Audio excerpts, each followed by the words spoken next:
ஆண்டவர் சொல்றார், என் பிள்ளைகளே, இந்த பாடுகளை நீங்க சகித்து கொள்ளுங்க. சிலுவையிலே நான் பாடுகளை சகித்தேன். எனக்கு ஒருவருமாய் பொய்யான குற்றச்சாட்டு சொன்னாங்க. அநியாயமான குற்றச்சாட்டுகளை சொல்லி குற்றமில்லாதவர் என்று தெரிந்தும் சிலுவையில் அறைய ஒப்பு கொடுத்தாங்க, அடித்தாங்க, வேதனைப்படுத்தினாங்க, அவமானப்படுத்தினாங்க. அதெல்லாம் பொறுமையா சகித்தேன். என் கூட சேர்ந்து நீங்க பாடுகளை சகித்து கொள்ளுங்க அப்படின்னு சொல்றார். அப்போ இயேசுவோடு கூட பாடுகளை நம்ம சகித்து கொண்டால் அவரோடு கூட ஆளுகை செய்வோம். இந்த பாடுகள் கொஞ்ச காலம்தான், இந்த உலகத்தின் பாடுகள். இயேசு திரும்ப வரும் பொழுது இந்த முழு உலகத்தை அவர் தான் ஆளுகை செய்ய போகிறார். இந்த வேதத்தில் சொல்லப்பட்ட அத்தனை காரியம் இன்றைக்கு நிறைவேறுகிறாரு.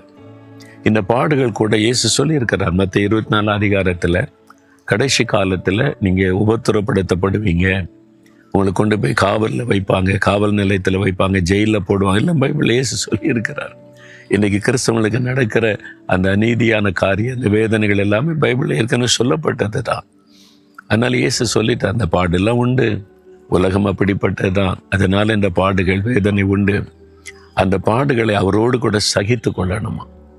அவரோடு கூட பாடுகளை சகித்தால் பாடுகளை கண்டு பயப்படக்கூடாது, பாடுகளை கண்டு பின்வாங்கக்கூடாது, பாடுகளை கண்டு சொந்து போகக்கூடாது, சகித்து கொள்ளணும். அந்த பாடுகளுக்காக ஆண்டவரை துதிக்கணும். ஆண்டவரை என்னை நிந்திக்கிறாங்க, உமக்கு ஸ்தோத்திரம்.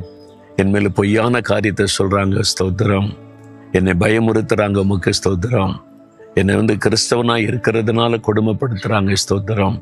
பாடுகளை சகித்து கொள்ளுவது, பொறுமையா சகித்து கொண்டா ஒரு நாள் வரும், இயேசு இந்த உலகத்தில் ராஜாவாய் வரப்போகிறார்.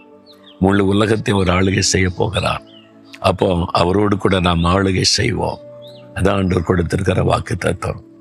நீங்க அவரோடு கூட ஆளுகை செய்யணுமானா பாடுகளை சகிக்கணும்.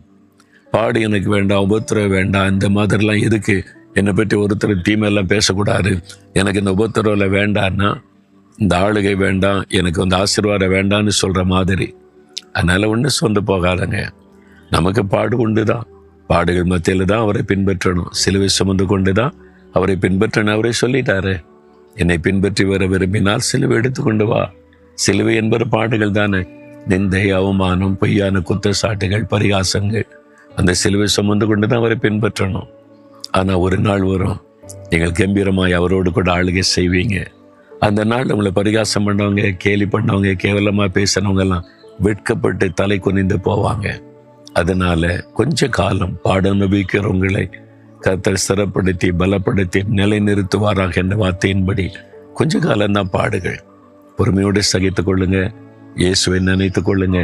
அவருக்காக இந்த பாடுகளை சகித்து கொள்றேன் அப்படி ஆண்டவரை துதிங்க. அதனால உங்களுக்கு ஒரு மேன்மையான ஆசீர்வாதம் இருக்கிறார்.